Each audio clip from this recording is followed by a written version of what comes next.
যেহেতু ঠাকুর মশাই ঘরে জন্ম নিয়েছি তো পুজো করতে গিয়ে দান অনেকবার গ্রহণ করতে হয়েছে, কিন্তু যখন দাতা দান করে তার মুখের দিকে তাকালে আর নিতে ইচ্ছে করে, মানে এমন ভাবে দান করছে অতি কষ্টে যেন না দিলেই ভালো হলো। ওই রকম ভাবে দান আপনার করার দরকার নেই, দান না করবেন তাও ভালো, কিন্তু দান যদি করবেনই মুখে যেন হাসি থাকে, কারণ মনে কষ্ট নিয়ে দান করলে সে দানের পূর্ণ হবে না। তাই আপনার সাধ্যমতো আপনি দান করবেন, কিন্তু মুখে যেন হাসি থাকে। দান সম্পর্কে একটা ছোট্ট কথা বলি, দান যদি না করা হয় তাহলে সম্পত্তি কিন্তু বিফলে যায়। আমাদের ভারতীয় শাস্ত্র বলছে যে সম্পত্তির তিনটেই হচ্ছে পরিণাম। আপনার কাছে যদি 100 টাকা থাকে, সেই 100 টাকার পরিণাম কি? তিনটে পরিণাম। যদি সৎপাত্রে দান করেন তাহলে টাকাটি ঠিক পরিণামে গেল, আর যদি 100 টাকা আপনি নিজে ভোগ করেন তাহলেও তার সঠিক পরিণাম হলো। এই দুটো হলো সঠিক পরিণাম। এই দুটোর মধ্যে একটাও যদি না করা হয় তাহলে তার নাশ হবে।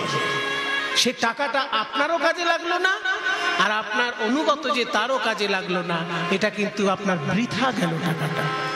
তাই দান, ভোগ এবং নাশ, এই তিনটে হচ্ছে অর্থের পরিণাম। সেই জন্য বেঁচে থাকতে থাকতে কিছু দান করে যাওয়া উচিত। বলছে হস্তস্য ভূষণম দানম। কারোর হাতে যদি দামি দামি আংটি পরা থাকে, সেটা সেই হাতের ভূষণ নয়। সেই হাত যদি কোনোদিন দান করেছে কাউকে, তাহলে জানবে সেই হাতে ভূষণ আছে। যদি কোনো হাত কাউকে কিছু দান করে থাকে, তাহলে সেই হাতে আংটি না থাকলেও সেটা ভূষিত হাত, তাতে ভূষণ আছে। হস্তস্য ভূষণম দানম। সেই জন্য দান যখন করবে মুখে যেন হাসি থাকে। দান সবাইকে করিবে হাসি মুখে, দান সবাইকে করিবে হাসি মুখে। এটা দ্বিতীয় কথা। এবার তৃতীয় নিয়ম কি? যজ্ঞের শেষ নিয়ম বলছি, মন দিয়ে শোনো। সর্বশেষে দান দিয়া ভিক্ষার ঝুলি স্কন্ধে লইয়া, সর্বশেষে দান দিয়া ভিক্ষার ঝুলি স্কন্ধে লইয়া, ভিক্ষা করি যাবে মন সুখে, ভিক্ষা করি যাবে মন সুখে। দান করার পর যাদের কাছে দান করেছো তাদের কাছে গিয়ে আঁচল পেতে ভিক্ষা চাইবে। বলে এটা আবার কেমন কথা হলো? মনে করুন আমি কৃষ্ণবাবুকে 100 টাকা দান করলাম, আবার আমি কৃষ্ণবাবুর কাছে গিয়ে বলবো আমায় ভিক্ষা দে। লোকে আমাকে হাসি ঠাট্টা করবে না আমাকে নিয়ে? বলে না না, হাসি ঠাট্টার মতো আপনি ভিক্ষা করবেন কেন? মনে করুন আপনি রাজা মানুষ, কাউকে 1 কোটি টাকা আপনি লিখে দিলেন চেকে, একটা 1 কোটি টাকা দান করলেন। এবার সেই লোকটার কাছে গিয়ে যদি আপনি আঁচল পেতে বলেন, ওই যে আমি 1 কোটি টাকা দিয়েছি, ওর মধ্যে 1 টাকা তুমি আমায় ভিক্ষা দাও। 1 কোটি টাকা দান করার পর 1 টাকা ভিক্ষা চাইলে কেউ কি হাসবে? বলে না, হাসবে না কেউ। কিন্তু আমি চাইবো কেন? বলে চাইলে আপনারই লাভ। আপনি দান করার পর তার কাছে যদি আঁচল পেতে ভিক্ষা করেন, আপনার দানের অহংকার দূরে যাবে, দানের অহংকার দূরে যাবে, দান করে ভিক্ষা করবে, দানের অহংকার দূরে যাবে, দান করে ভিক্ষা করবে, দানের অহংকার দূরে যাবে। দান করে যদি ভিক্ষা করেন আপনার অহংকার কোনোদিন হবে না, এটাই লাভ। আপনি কোনোদিন বুক ফুলিয়ে কাউকে বলতে পারবেন না, এই আমি তোমায় 1 কোটি টাকা দিয়েছি মনে রেখো, সেটা নয়। কারণ যেমন 1 কোটি দিয়েছেন তেমনি তার কাছে 1 টাকা ভিক্ষা চেয়েছেন, তাই দানের অহংকার আপনার হবে না। ভালো কথা। এই 3টে যে নিয়ম শুনলাম, এই যজ্ঞ করার সময়, এই যজ্ঞটা যদি সম্পূর্ণ হয় কোথায় হবে? জায়গাটা কোথায়? মনে করো স্বর্গ থেকে দেবতা আসবে, মর্তধাম থেকে মানুষরা আসবে, পাতাল থেকে দৈত্যরা আসবে, তাহলে জায়গা বলতে যজ্ঞের জায়গাটা হবে কোথায় জানো? গুজরাটে সমুদ্রের ধারে প্রভাস তীর্থ। বলে এত তীর্থ থাকতে প্রভাস তীর্থ কেন? তাহলে তো একটা রহস্য শুনতে হবে। প্রভাস তীর্থে কি উপকার সেটা জানতে হবে। শোনো তাহলে, ওই যে চন্দ্রদেব ওই চন্দ্রদেবের 27টি স্ত্রী আছে। মানে জ্যোতিষীর ভাষায় চাঁদের চারিদিকে যে 27টি নক্ষত্র, সেই নক্ষত্রগুলো হলো চাঁদের স্ত্রী। এই 27 জন স্ত্রী থাকা সত্ত্বেও চন্দ্র বৃহস্পতির স্ত্রী তারার প্রতি আকৃষ্ট হয়েছিলেন। তাই বৃহস্পতি অভিশাপ দিলেন, ওরে চন্দ্র, তোর এমন অধঃপতন যে গুরু পত্নীর প্রতি কুনজর, তাই তোকে আমি অভিশাপ দিলাম, 16 দিনের মধ্যে ক্ষয় হতে হতে তুই নিশ্চিহ্ন হয়ে যা। কারোর অভিশাপ কাজে লাগুক না লাগুক, গুরু যদি অভিশাপ দেয় কাজে লেগে যাবে। তবে গুরু সাধারণত অভিশাপ দেয় না, একেবারে দেয়ালে পিঠ থেকে না গেলে গুরু কখনো অভিশাপ দেয় না কাউকে। দেবগুরু বৃহস্পতি যখন অভিশাপ দিয়ে ফেলেছেন চন্দ্রকে, চন্দ্রের ক্ষয় শুরু হয়ে গেছে। 1 দিন 2 দিন 5 দিন 10 দিন 15 দিন, চন্দ্র 15 দিন ক্ষয় হয়ে গেছে। আর একটা দিন বাকি আছে, সেটাও ক্ষয় হয়ে গেলে চন্দ্র শেষ হয়ে যাবে। সেই সময় চন্দ্রের 27 জন স্ত্রী কৈলাসে গিয়ে শিবের শরণাপন্ন হল। কে তোমরা এরকম ভাবে আমাকে ডাকছো? আমার ধ্যান নষ্ট হয়ে যাচ্ছে। আমাদেরকে চিনতে পাচ্ছেন না? আমরা আপনার শালিকা। হ্যাঁ, খেয়াল করুন ভালো করে। দক্ষ রাজার একটি মেয়েকে বিয়ে করেছেন শিব ঠাকুর, আর দক্ষ রাজারই 27টি মেয়েকে বিয়ে করেছেন চন্দ্রদেব। তাহলে দক্ষ রাজা হচ্ছেন শিবেরও শ্বশুর, চাঁদেরও শ্বশুর। তাহলে চাঁদের স্ত্রীগণ শিবের কি হলো? শালিকা, শালী। বলে আমরা আপনার শালিকা। বলে ও তাই, যেন চেনা চেনা লাগছিল মনে হচ্ছে। তা তোমরা আমার কাছে এসেছো কোন দুঃখে? বলে দুঃখে না পড়লে কে আপনার কাছে আসবে মশাই? সারা গায়ে সাপ জড়িয়ে বসে থাকেন, বাঘের ছাল, হাড়ের মালা, এইসব দেখার জন্য আমরা আসবো? বিপদে পড়লেই আপনার কাছে ছুটে আসতে। তা বলো কি তোমাদের বিপদ? বলে আমাদের বিপদ মহাবিপদ। আমরা 27 জন স্ত্রী থাকা সত্ত্বেও আমাদের স্বামী চন্দ্র বৃহস্পতির স্ত্রীর প্রতি আকৃষ্ট। তাই বৃহস্পতি অভিশাপ দিয়েছেন 16 দিনের মধ্যে চন্দ্র শেষ হয়ে যাবে, ক্ষয় হতে হতে শেষ হয়ে যাবে। 15 দিন ক্ষয় হয়ে গেছে, আর 1 দিন বাকি আছে। একটা দিন ক্ষয় হলে চন্দ্র হবে শেষ, আর আমরা হয়ে যাব বিধবা। আপনি আমাদেরকে বিধবা হওয়ার হাত থেকে বাঁচান। কি করে আমাকে বাঁচাবেন বলুন? শিব ঠাকুর বললেন, শোনো, আমার মতো জামাইবাবু থাকতে কে তোমাদের বিধবা করে আমি দেখে নিচ্ছি।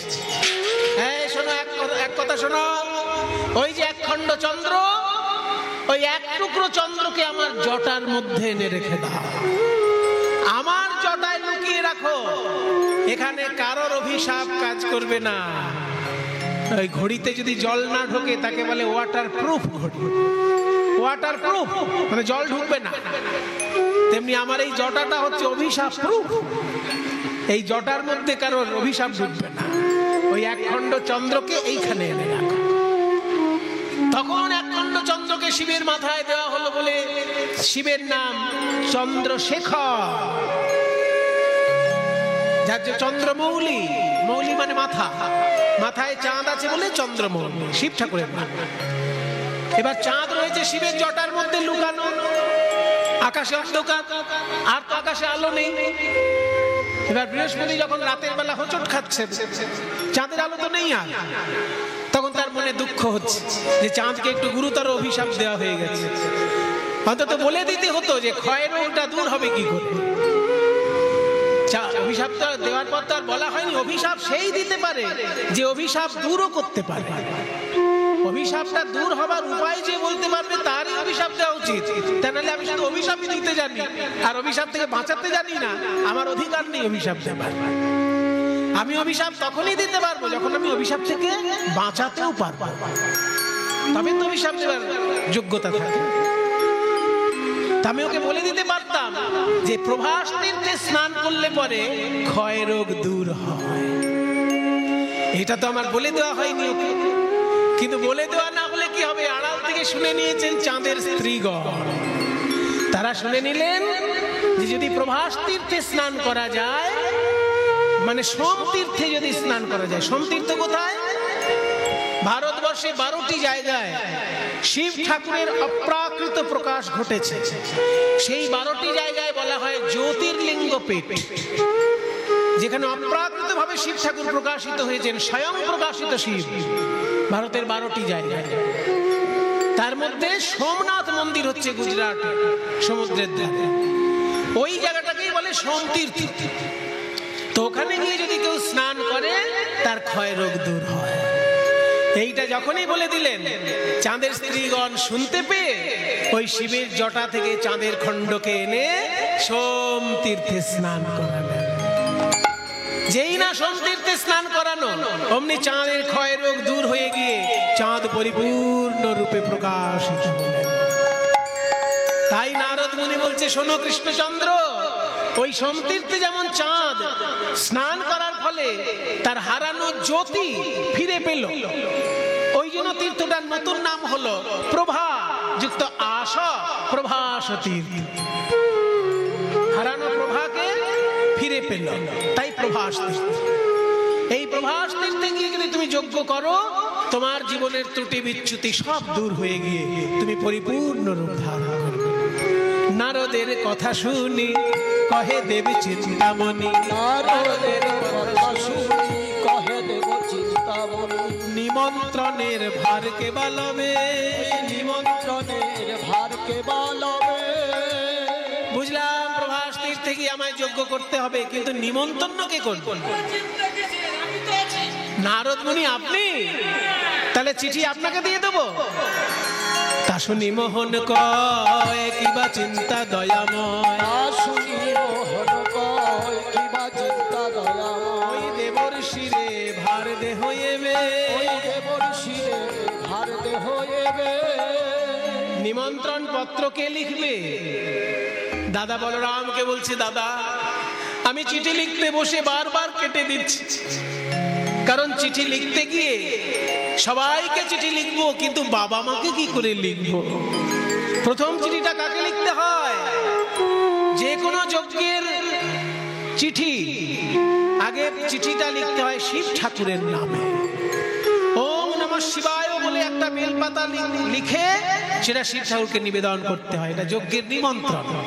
তাই প্রথমে শঙ্করে পরে শঙ্করী রে, প্রথমে শঙ্করে পরে শঙ্করী রে, দেবর্ষী কার্তিকে রে, গণপতি কার্তিকে রে। সে যে পদ্মজনী ব্রহ্মা, সে যে পদ্মজনী লক্ষ্মী বিনা পানি, সে যে পদ্মজনী লক্ষ্মী বিনা পানি, পদ্মজনী লক্ষ্মী বিনা পানি, সে যে পদ্মজনী লক্ষ্মী বিনা পানি, পত্র লিখে নিজ করে, ওই সে যে পদ্মজনী লক্ষ্মী বিনা পানি, পত্র লেখে নিজ করে।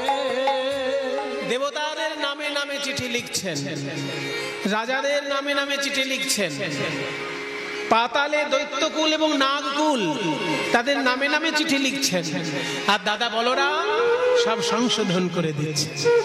চিঠি লিখতে লিখতে বলল, ভাই যাদের কোলে পিঠে আমরা বড় হলাম, সেই মা যশোদা নন্দ মহারাজ, তাদের নামে চিঠি কই? কৃষ্ণ বলে, দাদা গো, আমি সকলকে চিঠি লেখার মতো পড়াশোনা করেছি, কিন্তু মা যশোদাকে চিঠি লেখার মতো কোনো ভাষা খুঁজে পেলাম না দাদা। ভাষা খুঁজে পেলাম না দাদা, আমি কেমন বা ক্ষমা চাইব, কত ব্যথা দিলাম ওই মায়ের প্রাণে, আমি কেমন বা ক্ষমা চাইব, ভাষা খুঁজে পেলাম না দাদা। বলাই দাদা বলছি, আমি বলছি তুই লেখ। মা গো যশোদে, কত না ব্যথা দিয়েছি তোমার প্রাণে, কুপুত্র যদি বা হয় কুমাতা কদাপি নয়, তাই সকল অপরাধ ক্ষমা করে আমায় আশীর্বাদ করার জন্য এই প্রভাস তীর্থে এসো মা। তুমি আশীর্বাদ না করলে আমার যজ্ঞ সম্পূর্ণ হবে না। মাকে যদি এরকম কোনো ছেলে লেখে, মা কি না এসে পারে? নন্দ মহারাজকে লিখলেন, নন্দ বাবা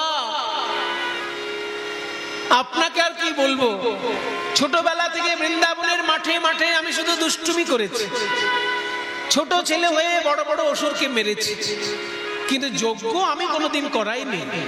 বরং তুমি যজ্ঞ করাচ্ছিলে ইন্দ্রের যজ্ঞ ওই গোবর্ধন তটে, সেখানে আমি গিয়ে সেই যজ্ঞ বারণ করে দিয়ে গোবর্ধনের পূজা করতে বললাম। কাজে যজ্ঞ যেহেতু তুমি করিয়েছো, তুমি অনেক কিছু জানো যজ্ঞের নিয়ম, তাই তুমি নিজে এসে দাঁড়িয়ে থেকে যজ্ঞ পরিচালনা করবে, যাতে আমার কোনো অপরাধ না হয়। এই ছেলের দায়িত্ব তোমাকে নিতে হবে। তাই বাবাকে দায়িত্ব দিয়ে দিলে যজ্ঞ পরিচালনা। তৃতীয় কথা, শ্রীরাম সুদাম তাদের উদ্দেশ্যে বলছে, ওরে শ্রীরাম, ওরে সুদাম, যজ্ঞ করতে গেলে ভাত রুটি খাওয়া যাবে না, ফল খেয়ে থাকতে হবে। তোরা বৃন্দাবন থেকে পাকা পাকা ফল আনবি, আমি ওইগুলোই খেয়ে থাকবো। আর রাধা রানীর উদ্দেশ্যে আড়ালে লিখছেন, ওগো রাধে প্রেমময়ী, তুমি শুধু আমার প্রেমময়ী নও, আমার শক্তি সঞ্চারিণী। তুমি এসে আমাকে নয়নে নয়নে শক্তি সঞ্চার করবে, তবে তো এই আমি যজ্ঞ পূর্ণ করতে পারব। তোমার নয়নে যে মহাশক্তি, ওই শক্তি তুমি আমাকে নয়নে নয়নে সঞ্চার করবে, সেই শক্তিতে আমি যজ্ঞ করব। এই বলে সকলের নামে চিঠি দিয়ে নারদের মাথায় তুলে দিলেন। নিমন্ত্রণ পত্র লইয়া নারদ চলিল, নিমন্ত্রণ পত্র লইয়া নারদ চলিল, নিমন্ত্রণ পত্র লইয়া নারদ চলিল, নিমন্ত্রণ পত্র লইয়া নারদ চলিল, নিমন্ত্রণ পত্র লইয়া নারদ চলিল।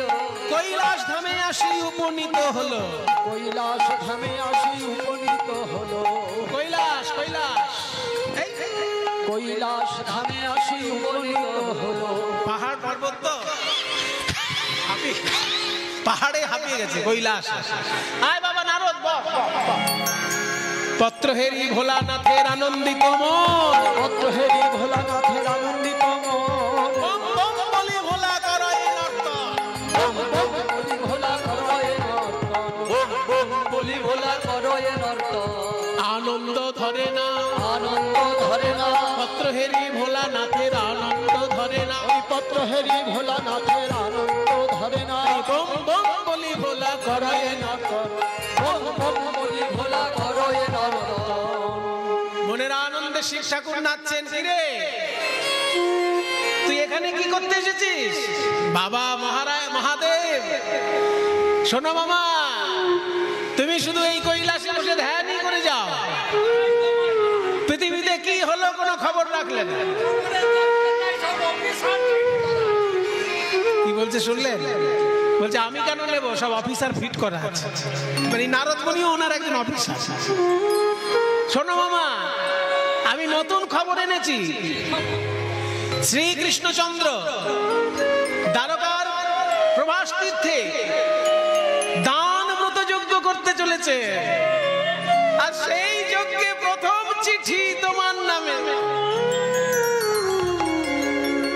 তুমি একা নও, সাঙ্গ পাঙ্গ সঙ্গে নিয়ে যেতে পারবে। হ্যাঁ, তোমার সঙ্গে কারা? ভূত প্রেত নন্দী ভৃঙ্গি সবাইকে নিয়ে যাবে।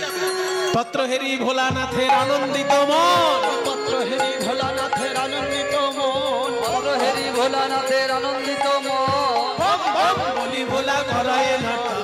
বম বম বলি ভোলা করয় নর্তন। আনন্দে শিব ঠাকুর নাচতে লাগলেন। পাতালে দৈত্যকুল নাগকুলকে নিমন্ত্রণ সেরে মর্তধামে সমস্ত রাজ্যে নিমন্ত্রণ সম্পূর্ণ করে বৃন্দাবনে এলো নারদ। দেখে শ্রীদাম সখা পটেতে আঁকা শ্যামের মূরতি করে। দেখে শ্রীরাম সখা পটেতে আঁকা শ্যামের মূরতি করে। পাকা পাকা ফল লইয়া বলে ভাই কানাই খারে খারে। পাকা পাকা ফল লইয়া বলে ভাই কানাই খারে খারে। কানাই, আমরা তোকে এঁঠো ফল খাওয়াতাম বলে তুই রাগ করে দারুকায় চলে গেছিস। এঁঠো ফল খাওয়াবো না রে, আমরা এঁঠো ফল খাওয়াবো না রে। শ্রীরাম, নারদ মুনি, আমাদের ভাই কানাই কেমন আছে? ওরে শ্রীরাম, তোদের ভাই কানাই বিরাট বড় যজ্ঞ করবে, আর সেই যজ্ঞে তোদেরকেও যেতে হবে। ভাত রুটি খেতে পারবে না, ফল খেয়ে থাকতে হবে। আর এই বৃন্দাবনের পাকা পাকা ফল তোরাই নিয়ে যাবি। শ্রীরাম শ্রীরাম বলছে, আর তাহলে কান্নাকাটি করা যাবে না, চল বৃন্দাবনের আমের আম কাঁঠালের সময় ভালো করে আম কাঁঠাল নে। হ্যাঁ, গরুর গাড়ি বোঝাই করে নিয়ে যাবো। জামরুল, জাম, লিচু সব ফল নিবি। শ্রীরাম সুদাম চলল, আরো দুই পায়ে গিয়ে দেখছে নন্দ পিতা জেলেছে চিতা প্রাণ তেজিবার তরে। দেখে নন্দ পিতা জেলেছে চিতা প্রাণ তেজিবার তরে। ওরে তোরা চিতা সাজা, আমার গোপালকে দেখে না দেখে আমি আর থাকতে পারছি না। নারদ মুনি বলছে, মহারাজ আপনি সারা গায়ে ঘৃত লেপন করে দাঁড়িয়ে আছেন কেন? নারদ, আমি যে আর সইতে পারছি না, আমি চিতায় ঝাঁপ দেবো ভাবছি। সব্বনে সে কথা বলবেন না মহারাজ, আপনার ছেলে গোপাল দান মতো যজ্ঞ করছে প্রভাস তীর্থে, আর এই দেখুন চিঠিতে লিখেছে আপনি দাঁড়িয়ে থেকে সেই যজ্ঞ পরিচালনা করবেন যাতে কোথাও ত্রুটি বিচ্যুতি না থাকে।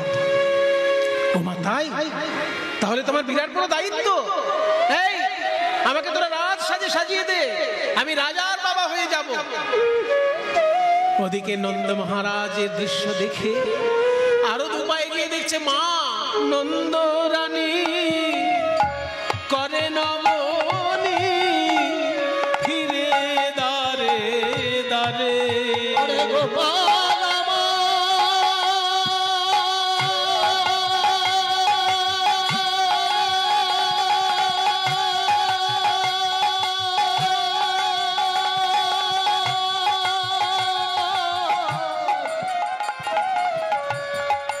একবার ফিরে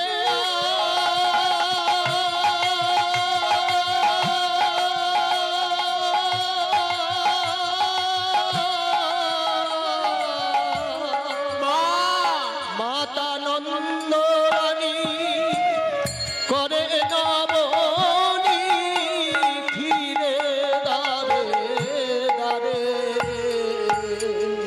আপনি কাঁদবেন না মা, এই দেখুন আপনার গোপাল দান ব্রত যজ্ঞ করবে প্রভাস তীর্থে। চিঠিতে লিখেছে আপনি গিয়ে আশীর্বাদ না করলে সেই যজ্ঞই সম্পূর্ণ হবে না। হ্যাঁ, আমার গোপাল আমাকে আশীর্বাদের কথা লিখেছে, তাহলে আমার কথা ওর মনে আছে?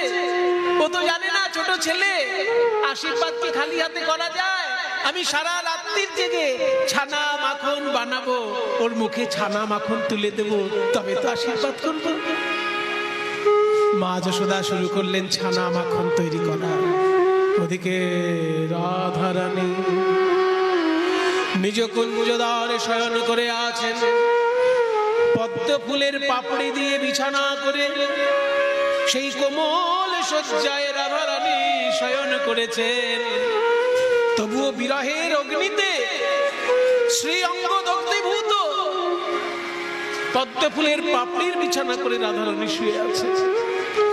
আর বলছেন, সখীরে, আমার তো জীবন থাকতে গোবিন্দ সেবা করা হলো না, তাই মৃত্যুর পর আমি যেন কৃষ্ণ সেবা করতে পারি। বলে, মৃত্যুর পর কি করে কৃষ্ণ সেবা করবি?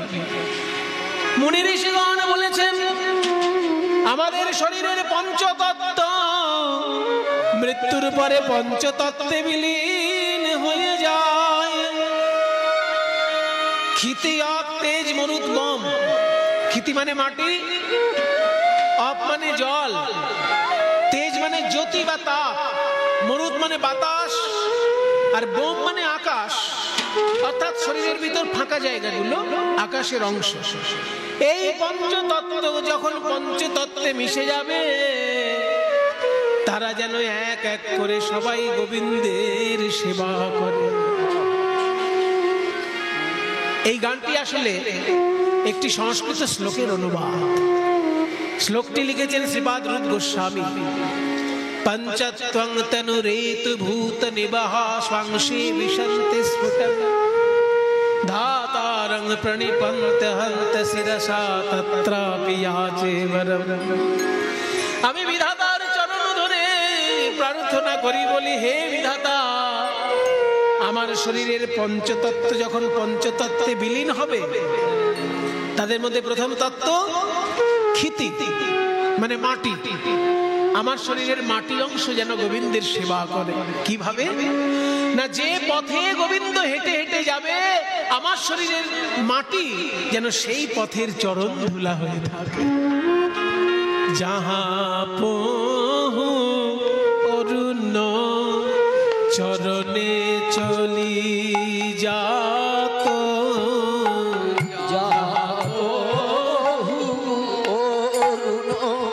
চরণে চলি যাত, তাহা তাহা ধরণী হইয়ে মঝগাত, তাহা তাহা ধরণী হউক মঝুগাত। যে মাটির উপর দিয়ে গোবিন্দ হেঁটে যাবে, আমার শরীরের মাটি, মাটি যেন সেই পথে যায়, মাটি যেন সেই পথে যায়, আমি তার পদধূলা হয়ে রব, শরীরের মাটি যেন সেই পথে যায়। ওই পদধূলা হয়ে যাব, ওই তার রাঙা চরণ পরশে পাবো, ওই পদধূলা হয়ে যাব, রাঙা চরণ পরশ পাবো, পদধূলা হয়ে যাব, শরীরের মাটি যেন সেই পথে যায়। তাহা আমার শরীরের মাটি অংশ যেন তার পথে যায়, যে পথে সে হেঁটে যাবে। তারপরে অপ, অপ মানে জল। আমার শরীরের জল অংশ কোথায় যাবে? যো সরোবরে বধূ নিতে নিতে না মঝু অঙ্গ সলিল জগত ছুমাহ। যে সরোবরে গোবিন্দ নিত্য স্নান করে, আমার শরীরের জল অংশ যেন সেই সরোবরে গিয়ে তাকে স্নান করিয়ে দেয়। ক্ষিতি, অপ, তেজ। তৃতীয় তত্ত্ব হচ্ছে তেজ। তেজ মানে জ্যোতি। আমার শরীরের জ্যোতিটা কোথায় যাবে? না, যে আয়নায় গোবিন্দ মুখ দেখে, আমার শরীরের জ্যোতি অংশ সেই আয়নায় গিয়ে তার মুখমণ্ডলকে যেন উজ্জ্বল করে তোলে। যোদার পনে বধূ নিজ মুখ চাহ,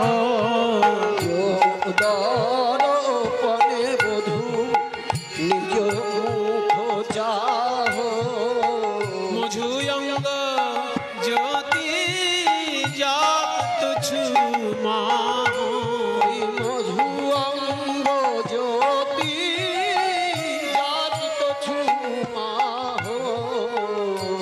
আমার শরীরের জ্যোতি তার আয়নায় গিয়ে যেন তার শ্রী মুখমণ্ডলের জ্যোতিকে আরো উজ্জ্বল করে দেয়। তৃতীয় তেজ মরুত, চতুর্থ হচ্ছে মরুত মানে বাতাস। আমার শরীরের বাতাস অংশটা কোথায় যাবে না, জয়ী বিজনে বধু বিজয়ী গত, যে পাখা দিয়ে গোবিন্দ হাওয়া যায়, হাওয়া খায়। মঝুয়ঙ্গ মরুত হোক মৃদু বাত, আমার শরীরের মরুত অংশ যেন সেখানে মৃদু বাতাস হয়ে তাকে সেবা করে। এবার পঞ্চম তত্ত্ব হচ্ছে আকাশ তত্ত্ব। শরীরের ভিতরের ফাঁকা জায়গাগুলো আকাশের অংশ, তাহলে আকাশের সঙ্গে তো আমার শরীরের আকাশও মিশে যাবে, সে কি করে সেবা করবে? জয়ী গগন তলে ভরময়ী শ্যাম, যে গগন তলে আমার গোবিন্দ ভ্রমণ করে। মঝুয়ঙ্গ গগন জগত ছুটা, আমার শরীরের আকাশ অংশ যেন সেখানে চলে যায়। তার মানে যে আকাশের তলায় গোবিন্দ দাঁড়িয়ে থাকবে, আমার শরীরের আকাশ যেন সেখানে যায়। তাহলে সেবা করবে কি করে? সেবা আমি মেঘ হয়ে ছায়া ধরব, মেঘ হয়ে ছায়া ধরব, মেঘ হয়ে ছায়া ধরব, আমি মেঘ হয়ে ছায়া ধরব। তার তাপিত অঙ্গ শীতল হবে আমার অঙ্গের ছায়া লেগে। তাপিত অঙ্গ শীতল হবে আমার অঙ্গের ছায়া লেগে, তাপিত অঙ্গ শীতল হবে, মেঘ হয়ে ছায়া ধরব।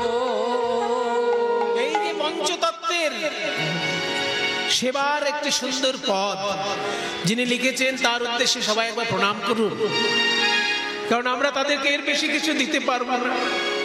পদকর্তা গোবিন্দ দাসের উদ্দেশ্যে সবাই একবার প্রণাম করুন। গোবিন্দ দাস কি বলছেন? গোবিন্দ দাসে কহে কাঞ্চন গৌরী, গোবিন্দ দাসে কহে বেশি দূর নয়, জনগো। আপনাদের এখান থেকে গঙ্গা পেরোলেই সব মহাতীর্থ। গঙ্গা পেরোলেই ওপারে চলে যাবেন, কাটোয়ার পরেই শ্রীখণ্ড, কাটোয়ার পাশে শ্রীখণ্ড আছে না, ওই শ্রীখণ্ডই হচ্ছে গোবিন্দ দাসের জন্মস্থান। ওই শ্রীখণ্ডের মধ্যে একটা গাছতলায় কালী পুজো হয়, সেই কালী পুজো স্বয়ং গোবিন্দ দাস মহাশয় করতেন।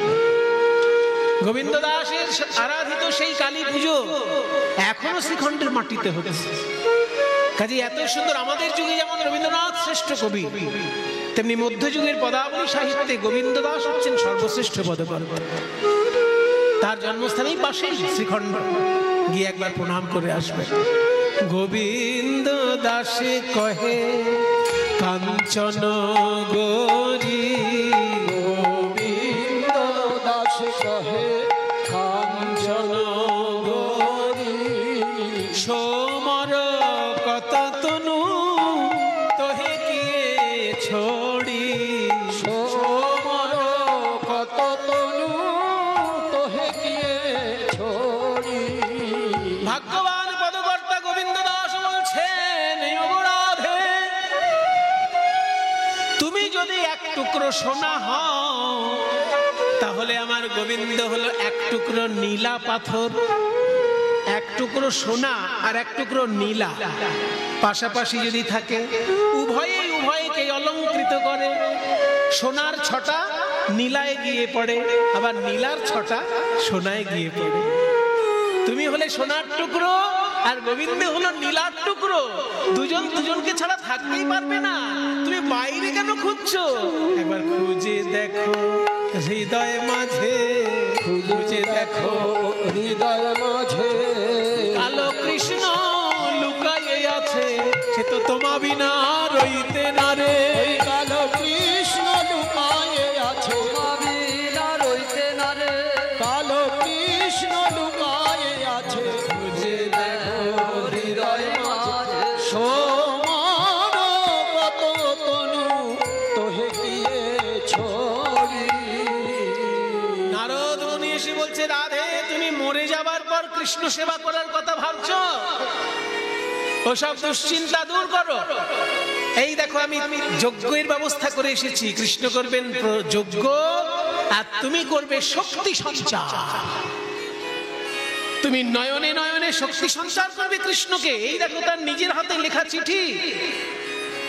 রাধারানী চিঠি দেখে বলছেন, বাহ, আমার প্রাণবধূ আমাকে নিমন্ত্রণ করেছে রে, আমাকে তো না গেলে হবেই না, তোরা আমায় সাজিয়ে দে। যেই না বলেছে সাজিয়ে দে, অমনি সেইখানে এসেছে কুটিলা। এত বছর কেলে ছড়ার জন্য কান্নাকাটি করে এখনো বউয়ের মরণ হয় না, এত লোকের মরণ হয়, আমার বৌদি আজকে দাদাকে ডেকে একটা হেস্তনেস্ত করব। দাদা, এই যে তোমার গিন্নি। আচ্ছা, কি করেছে ও? ও সেজে গুজে রূপের ডালি নিয়ে গিয়ে কেলো ছড়ার কাছে হাজির হবে। কি? ওই দেখো কত সাজছে। তাই নাকি? বাবারে, মালা নিয়ে কেমন সাজছে দেখো, ওই কেলে ছড়ার কাছে যাবার জন্য। তাই নাকি? তুমি এক্ষুনি মা কালীর খাড়া নিয়ে একদম দুটুকরো করে দাও। একদম এক্ষুনি একটা হেস্তনেস্ত করে ছাড়ছি। যখনই আয়ান এসেছে ক্রোধান্বিত হয়ে, রাধারানী আয়ানকে দর্শন করে বলছেন, তুমি চিনতেই পারলে না আমি তোমার ঘরে কোন মহাশক্তি ছিলাম? বলি, চেনো না তুমি যে মোরে, কে ছিলাম আমি তোমার ঘরে, ছিলাম আমি তোমার ঘরে। এত বলি হইল অপরূপ, এত বলি হইল অপরূপ, রাধিকা ধরিল কালিকা রূপ, রাধিকা ধরিল কালিকা রূপ, রাধিকা ধরিল কালিকা রূপ, অমনি কালী হয়ে দাঁড়ালো, কালী হয়ে দাঁড়ালো, কালী হয়ে দাঁড়ালো, আমাদের রায় বিনোদিনী কালী হয়ে দাঁড়ালো, আমাদের রায় বিনোদিনী কালী হয়ে দাঁড়ালো। আজ দেখি আয়ান পদতলে, ওই দেখিয়া আয়ান পদতলে, লুটায় জয় কালী বলে, লুটাই জয় কালী বলে, বলে চিনিতে নারলাম, চিনিতে নারলাম। ঘরণী রূপে আমার ঘরণী রূপে ও জননী চিনতে নারলাম, ধরণী রূপে জননী চিনিতে নারলাম। ক্ষমা করো রাধে, ক্ষমা করো, তোমার কি রূপ দেখছি আমি? তুমি হলে মহাশক্তি, তোমাকে অবরুদ্ধ করার ক্ষমতা এই ত্রিভুবনে কার আছে? তাই তুমি যাও সেই মহাযজ্ঞে, আমার হয়ে দু কথা তুমি কৃষ্ণচরণে বলে এসো। রাধারানীর মধ্যে কালী রূপ দর্শন করে করজোড়ে স্তব করতে লাগলেন আয়ান।